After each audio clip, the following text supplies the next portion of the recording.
Good morning. A raised to m is equal to a divided by root a the whole raised to m. Where a എന്ന് പറയുന്നത് a is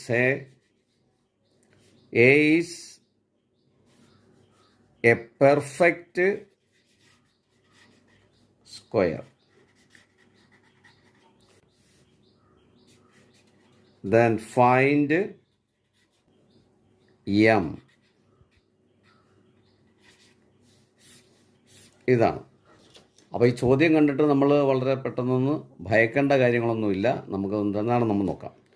ഇവിടെ A raised M is equal to A by root A raised M. അങ്ങനെയാണെങ്കിൽ എമ്മിൻ്റെ വില എന്താണെന്നാണ് ചോദ്യം. അപ്പോൾ A എന്ന് പറയുന്ന നമ്പർ തന്നെയാണ് ഇവിടെയും എ. അപ്പോൾ നമുക്കൊരു എക്സാമ്പിൾ നമുക്ക് നോക്കാം. അപ്പോൾ നോക്കാം, ഇവിടെ എക്സാമ്പിളിനകത്ത് 25 raised M is equal to, അപ്പോൾ 25 raised M is equal to A എന്ന് പറയുമ്പോൾ 25, അപ്പോൾ 25 തന്നെയാണ്. Whole divide by root A.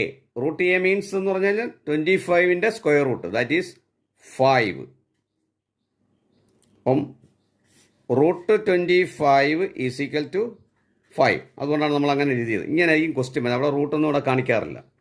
5 raise to M. Find M is equal to question mark. ഇതായിരിക്കും ക്വസ്റ്റ്യൻ. നമുക്ക് പരീക്ഷയ്ക്ക് ചോദിക്കുന്ന ക്വസ്റ്റ്യൻ എന്ന് പറയുന്നത് ഇങ്ങനെ ആയിരിക്കും. 25 raise to M is equal to 25 by 5 raise to M. അങ്ങനെയാണെങ്കിൽ എമ്മിൻ്റെ വില എന്താണെന്നാണ്.